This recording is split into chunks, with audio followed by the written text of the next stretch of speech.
আমরা ৬ জন সদস্য ছিলাম বাসায়। আমি, আমার ওয়াইফ, ছেলে, তার স্ত্রী এবং ২ জন নাতি। আনুমানিক ৬ কয়টার জন। দিকে? ১:৩০। ১১:১২টায় আমি বাহিরে নামছি প্রস্রাব করতে। তারপরে একটুখানি সামান্য তোমরা আসছে, ওই আগুন দেখি যে চালের উপরে, ওই চালের উপরে যে আগুনটা ওইটাই ঘরের ভিতরে ভাগ্যে পরিষ্কার হয়ে গেছে। তখন আমি বড় ছেলে ডাক দিয়েছি, একটা শুনে নাই। এই আত্মীয়ার মাঝের দরজাটা খুলতে গেছি, যাইয়া লাটটা খুললিয়া ওই খিল খুললিয়া টানতেছি, দরজা আসে না, বান্ধা। এরপরে বুঝি যে আগুনের তাপ বেশি দেই, ওই খুলে যা গেছি, হ্যাঁ দরজা বান্ধা। লাট খোলার পর বহু কষ্ট করিয়া ৩ সেটে ঝাঁকড়ার পর একটা কপাট ফাঁক করছি। ওইগুলো নামিয়ে চাইলে চালের উপরে আগুন, ওই দোনো চালে আগুন।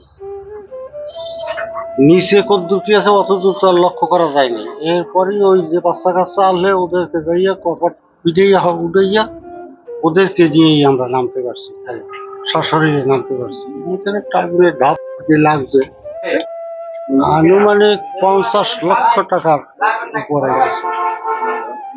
স্বর্ণ অলঙ্কারই ছিল ৩ ভরি। ৫০ লক্ষ টাকার উপরে লেগে গেছে।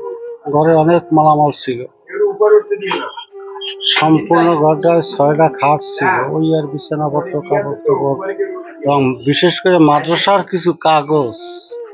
আমার রিটায়ারের বাকি আছে আর অল্প কয়েকদিন, ২৮শে ফেব্রুয়ারি। আমি ওইগুলো তৈরি করার জন্য আনসালাম। নিজের দলিল ছিল, আমার সার্টিফিকেট, ছেলে ২টার সার্টিফিকেট, আর সবই জেলে গেছি।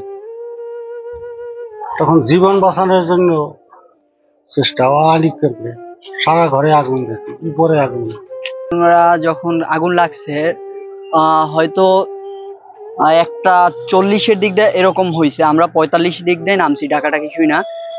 হয়েছে কি, আমি আর যখন আসছি আগুনটা ওই কোণা থেকে দক্ষিণ কোণায় আর উত্তর কোণায় দেখছি। আমি দেখার পরে তো তারপর আমি কাকারে জিজ্ঞেস করছি যে কাকা, মানুষ কি সব সেভ আছে? সে বলছে হ্যাঁ, সব সেভ আছে। তো তারপর আমরা যতটা চেষ্টা করছি নিবানোর, কিন্তু ফায়ার সার্ভিস না আসলে আমার বাসাটা পুড়ে যেত এবং ওই যে বাসাটা আছে ওটাও পুড়ে যেত। ফায়ার সার্ভিস না আসলে সময় মতো তাহলে অনেক ক্ষতি হইতো। যা হয়েছে তো হয়েই গেছে, তাদেরটা, আমাদেরটা পুড়তো, ওটাও পুড়তো। 8টার দিকে আমি খবর পাই। খবর পেয়ে আমি তাৎক্ষণিকভাবে এখানে ছুটে আসি। ছুটে আসার পর দেখি যে ফায়ার সার্ভিস আগুন নিবারণের কাজে লিপ্ত রয়েছে। এবং আমার ধারণা হুজুরের এ ধরনের কোনো শত্রু নেই। তবে যতটুকু তার ছেলে এদেশের বাংলাদেশের জুলাই গণঅভ্যুত্থানের এই দক্ষিণবঙ্গের সমন্বয়ক ছিল, আমার ধারণা যে এ ধরনের থেকে এই দুষ্কৃতীরা এই সব ধরনের কাজ করতে পারে আমাদের ধারণা। এছাড়া হুজুর দীর্ঘদিন থেকে এখানে মাদ্রাসার সুপারের দায়িত্ব রয়েছেন। এ ধরনের কোনো দুর্ঘটনা বা তার শত্রু আছে বলে আমরা মনে করি না।